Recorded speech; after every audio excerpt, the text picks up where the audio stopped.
జై గురుతే. ప్రాపంచిక విషయాలలోని ఇంద్రియాల నిగ్రహం లేక కూడా కొట్టుకుపోతూ మనము బంధంలో చిక్కుకుపోతూ ఉంటాము అని ఇంతవరకు అష్టావక్రుల వారు చెప్తున్నారు, గురుదేవులు చెప్తున్నారు. ఇప్పుడు ఇంకొక అడుగు ముందుకేసి గురువులు, యోగులు, మునులు వీళ్ళందరినీ చూసి కూడా ఎలాగ మనసు వికారం చెందుతూ ఉంటుంది అనేది ఇక్కడ చెప్పబోతున్నారనమాట ఈ అధ్యాయంలో. ఏమది? బీ హ్యాపీ అండ్ డిస్పాషనేట్, ఉన్నదానికి సంతోషించు. ఆ, వైరాగ్యం కోసం కూడా చెప్తున్నారు. అష్టావక్రులు వారు ఏమంటున్నారు అంటే, ఆనందం నీలోనే ఉంది. ఎక్కడికి పరిగెడుతున్నావు? ఏం కావాలని పరిగెడుతున్నావు ప్రపంచంలో? ప్రపంచంలో సారాంశం అంతా కలిపి ఆ దైవమే, దివ్యత్వమే, ఇంకేమీ లేదు. సో ఇప్పుడు ఏమైంది? అష్టావక్రుల వారు మనసు అటు ఇటు చెక్కు చెదరకుండా, చెదిరిపోకుండా, మిగతా విషయాలలో చిక్కుకుపోకుండా కట్టి పడేశారు. కానీ ఆధ్యాత్మిక సాధనల పేరుతో కూడా ఇక్కడికి అక్కడికి పరిగెడుతూనే ఉంటారు. ప్రాపంచిక విషయాల వరకు ఓకే, అష్టావక్రుల వారు చెప్పారు. ఇంకా ఆధ్యాత్మిక విషయాల్లో కూడా అక్కడికి ఇక్కడికి పరిగెడుతూనే ఉంటారు.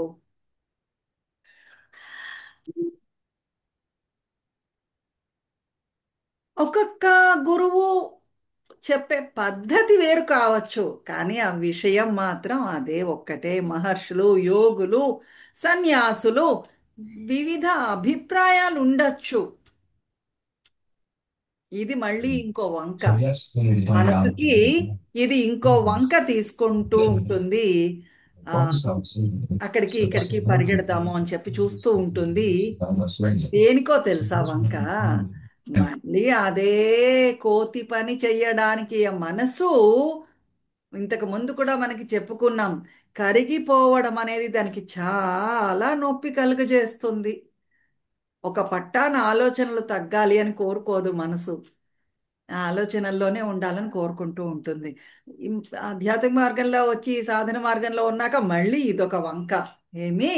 నేను ఆ గురువు, ఈ గురువు, ఆ పద్ధతి బాగుందా, ఈ పద్ధతి బాగుందా? మనసు ఇంకా నాశనం కాకుండా ఉండడానికి ఇది ఒక వంక కింద చూసుకుంటుంది. ఇక్కడి నుంచి అక్కడికి, అక్కడి నుంచి ఇక్కడికి గెంతులేస్తూ, ఈ గురువు నుంచి ఆ గురువు దగ్గరికి, ఈ సన్యాసి నుంచి ఆ సన్యాసి దగ్గరికి. ఒక సాధువు గురించి విన్నారో లేదో, వెళ్ళి చూడాలండి. అబ్బా అన్న ఆలోచన వచ్చేస్తుంది మనసులోకి. అదే ట్రిప్లో పెడుతూ ఉంటుంది కోతిలాగా. మనసు అక్కడికి ఇక్కడికి గెంతడం అనేది సీజ్ అవ్వదు. ఒక్కొక్క పద్ధతిలో ఒక్కొక్క సాధువు చెప్పచ్చును గాక, చెప్పేదంతా ఒక్కటే, అందరు చెప్పేది ఒక్కటే. ఒకే దివ్యత్వము రకరకాల శరీరాల్లో ఉంది అంతే. ఈ మనిషి నుంచి ఆ మనిషి దగ్గరికి, ఆ మనిషి నుంచి ఈ మనిషి దగ్గరికి పరిగెడుతూ ఉంటారు జనాలు. ఎందుకు? ఆ పై పైన ఆ, మాత్రమే చూడగలుగుతున్నారు, అది పట్టుకు చూస్తూ ఉంటారు. సత్యాన్ని చూడలేకపోతున్నారు.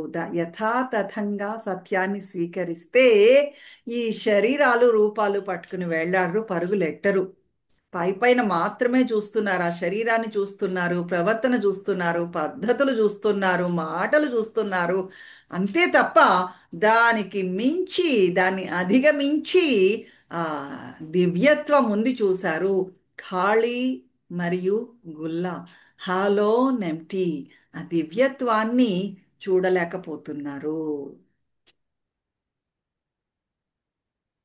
ప్రాపంచిక విషయాల్లో ఇక్కడి నుంచి అక్కడికి, ఇక్కడికి అక్కడి నుంచి ఇక్కడికి పరుగులెట్టడం కంటే ఇదేం పెద్ద గొప్ప విషయమేమీ కాదు. మనసు తాలూకు గెంతులాట ఉంది చూశారు, ఆ ప్రవృత్తి ఇంకా అలాగనే ఉంది అని అర్థము. అందుకు అష్టాకుల వారు ఏం చెప్తున్నారు? ప్రతి సాధువు కూడా వివిధ రకాలుగా ప్రవచనాలు ఇవ్వచ్చును గాక, వాళ్ళ పద్ధతులు వేరువేరు కావచ్చు, వాళ్ళ మాటలు వేరువేరు కావచ్చు, వాళ్ళ విధానాలు వేరువేరు కావచ్చు, వాళ్ళ విధానాలు వేరువేరు కావచ్చు, ప్రతి ఒక్కరు వేరువేరు కావచ్చు. ఏ ఇద్దరు జ్ఞానులు కూడా ఒకే విషయాన్ని బోధించకపోవచ్చును గాక ఈ మార్గంలో. ఒకే విషయాన్ని చెప్పినా ఒకే పద్ధతిలో చెప్పకపోవచ్చును గాక. ఈ ఆధ్యాత్మిక మార్గంలో కలెక్షను అది అన్ని దాచిపెట్టేసుకోవాలి, తీసేసుకోవాలి, వీళ్ళు ఏం చెప్పారో వాళ్ళు ఏం చెప్పారు, ఈ డేటా కలెక్షన్ ఉంది చూసారు, స్పిరిచువల్ డేటా కలెక్షను.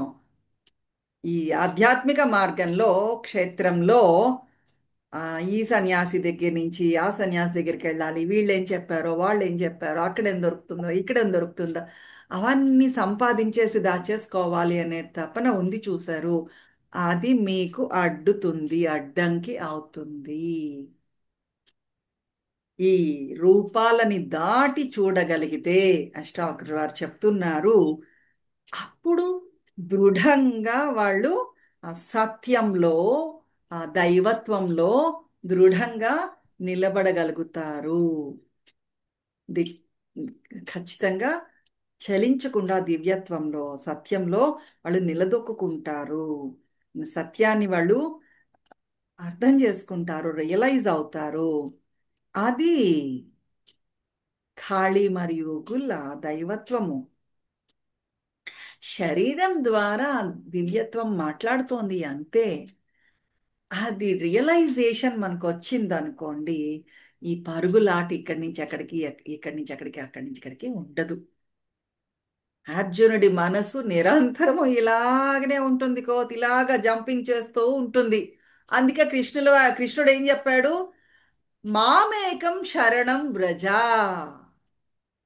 నువ్వు నాకు మాత్రమే శరణం తీసుకో, నా దగ్గరే నాకు మాత్రమే సమర్పణ చెయ్యి, శరణాగతి నా దగ్గర మాత్రమే తీసుకో. ఏమైంది? ఎప్పుడైతే ఆ కృష్ణుడికి సమర్పణ భావం వచ్చేసిందో, శరణాగతి వెళ్ళాడో, ఆ దివ్యత్వానికి, ఆ చైతన్యానికి శరణాగతి తీసుకున్నాడో, ఆ చైతన్యం అంతటా ఉంది. అంటే ఏమి?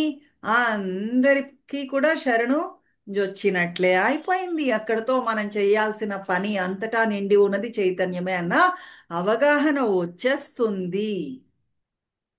ఎప్పుడైతే భగవంతుడికి శరణాగతి వెళ్ళారో, ఇక్కడ కూర్చుంటారు, అక్కడ కూర్చుంటారు, వీళ్ళ గురించి ఆలోచిస్తారు, లేదా ఇంకేదో ఆలోచిస్తూ ఉంటారు, ఇంకో ఆశ్రమానికి వెడతారు, అక్కడ కూర్చుని ఇంకొకళ్ళ గురించి ఆలోచిస్తూ ఉంటారు.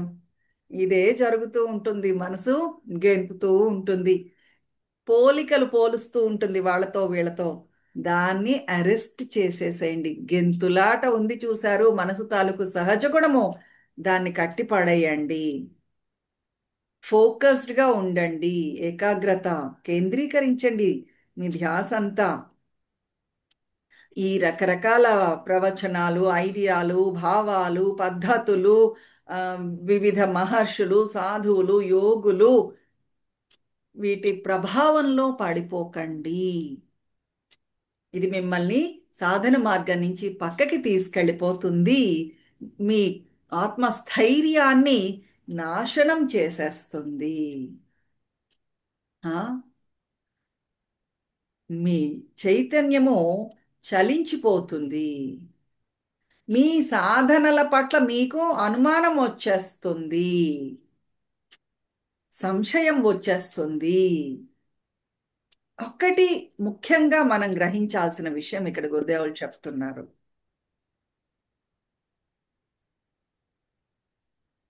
ఇది అంతా మనకి తెలియదు అని తెలుసుకోవడం ఉంది చూశారు. ఇది సర్వము సత్యాన్ని పూర్తిగా వ్యక్తీకరించడం అనేది కుదరదు. ఒక ప్రత్యేకమైన మహర్షి లేదా గురువు, యోగి లేదా సాధువు రూపంలో వ్యక్తీకరించబడుతోంది దివ్యత్వము. అయినప్పటికీ అది పూర్తిగా వ్యక్తీకరించబడలేదు. రకరకాల మార్గాల్లో చెప్పబడుతోంది. కానీ ఎప్పుడైతే మీరు మీలో మీరు ఎస్టాబ్లిష్ అయి నిలదొక్కుని ఉంటారో, సత్యాన్ని నిలబడి ఉంటారో సత్యంలో, అప్పుడు మీకు మంకీ లాగా జంప్ చేయడం అనేది ఉండదు. మనసు కోతి గెంతులు వేయడం అనేది ఉండదు. మనసు నాశనం అవుతుంది. అప్పుడు సత్యాన్ని గ్రహించగలుగుతారు. రైట్. రేపు కంటిన్యూ చేద్దాం. జై గురుదేవ్.